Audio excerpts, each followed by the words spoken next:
विकी को हमेशा किस्मत ने उसकी मेहनत से ज्यादा दिया। पैदा हुआ एक बड़े घर में, मुंह में चांदी की चम्मच लेकर, और शादी भी की एक उससे भी बड़े घर में, सोने की चम्मच मुंह में लेकर। उसे मेहनत करने का शौक नहीं था। एक शौक था, वो भी घटिया शायरी करने का। उसकी हर बात शायराना ही होती थी। जैसे कि एक दिन, दूर से देखा तो चांद पे दाग था, दूर से देखा तो चांद पे दाग था, पास से देखा साबुन का छाग था। ठोको ताली। अरे ऐसी शायरी करोगे तो ताली तो पता नहीं, कोई तुमको ही ठोक देगा। शायरी वो बिल्ली है जो किसी का भी रास्ता रोक दे, और क्या मैं किल हूँ जो कोई मुझे ठोक दे। मुझे तो आपसे बात ही नहीं करनी। मैं निकला था गाड़ी लेके, लेकिन दौड़ के जा रहा हूँ। मेरी शायरी कोई नहीं सुनता, मैं घर छोड़ के जा रहा हूँ। धीरे बोलिए जी, मम्मी पापा को पता चल जाएगा तो तुमको सच में तुम्हारे मायके भेज देंगे। सस्ते साबुन से मेरी कॉलर चमकी नहीं, सच में चला जाऊंगा, मेरी बात कोई धमकी नहीं। अगर शायरी ही सुनानी है तो सुनाओ, लेकिन कोई काम धंधा भी तो करो। मेरे पिताजी के पास बहुत पैसा है, तो घर जमाई बन के खा रहे हो, और कल जा रहे हो ना अपने मायके, तो आज ही चले जाओ मेरी बला से। हमें तो अपनों ने लूटा, गैरों में कहाँ दम था हमें। अरे चुप हो जाओ, तुमको मिर्जा गालिब की कसम। अरे जाना है तो जाओ, लेकिन पहले मेरे मम्मी पापा से मिलकर जाओ, वरना वो क्या सोचेंगे। लेकिन विकी अकेले ही अपनी कार लेकर अपने मायके यानी कि अपने खुद के घर पहुंच जाता है। अरे बेटा, तू अचानक, बहू कैसी है?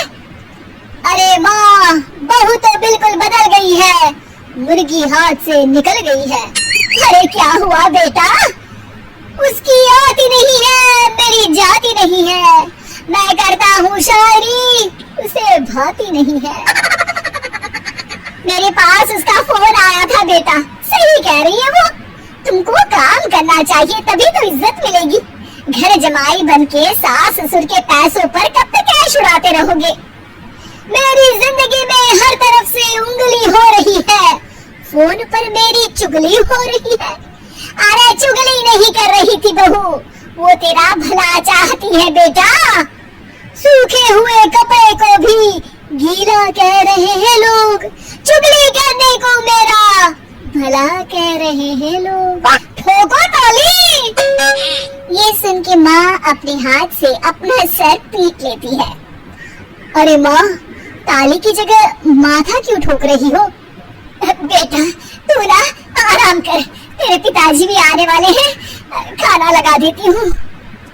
विकी अपने घर भी दिन भर टीवी देखता है, तरह तरह का खाना खाता है, दोपहर तक सोता है, चाय पीता है, वीडियो गेम खेलता है, बस काम करने नहीं जाता। घर में नौकर चाकर है तो बिस्तर से हिलने तक की जरूरत नहीं पड़ती। कई बार तो विकी अपने नौकरों को बिठाकर शायरी सुनाता रहता। कब जाओगे बेटा? अरे कैसी बात कर रहे हैं डैडी, क्या आप मेरे फादर नहीं? आप मुझे भगाना चाहते हैं क्या? ये मेरा घर नहीं। अरे नहीं बेटा, तुम्हारा ही घर है। हम तो चाहते थे कि तुम यहीं रहो और मेरा काम आगे बढ़ाओ, लेकिन तुम ही चले गए घर जमाई बनने। अरे मेहनत तो गधे भी करते हैं, मैं अच्छी किस्मत लेके पैदा हुआ हूँ, मैं घर जमाई हूँ, ससुराल का फूल गेंदा हुआ हूँ। ठोको ताली। पिताजी और माँ सच में ताली बजा देते हैं। ऐसा पहली बार होता है जब विकी की शायरी पर किसी ने ताली बजाई हो। अरे आप लोग सच में ताली बजा रहे हैं? हाँ बेटा, तुम्हारे ससुर का फोन आया था, बोला जब तक घर जमाई जी कोई काम ना करने लगे हमारे यहाँ मत भेजना। अब तू तो काम करने से रहा और तुझे रहना भी है हमारे घर में ही, करेगा भी शायरी ही, और बार बार ठोको ताली बोलेगा तो आदत डाल ही लेते हैं ताली ठोकने की। विकी उसी वक्त खड़ा होता है और बहुत गुस्से में सीधे ससुराल के लिए निकल जाता है। फिर से आ गए। लेकिन सुमन को देखते ही विकी पिघल जाता है। अब सुमन, आई एम सॉरी, आज से ना मैं सिर्फ शायरी ही नहीं बल्कि काम भी करूंगा। तुम अपने ऑफिस में बात कर लेना, कोई भी मेहनत का काम कर लूंगा। मैं घर जमाए बन के रहूंगा लेकिन काम करूंगा और इज्जत से रहूंगा। मतलब सिर्फ तुम नहीं आए हो, तुम्हारे साथ तुम्हें अकल भी आ गई है।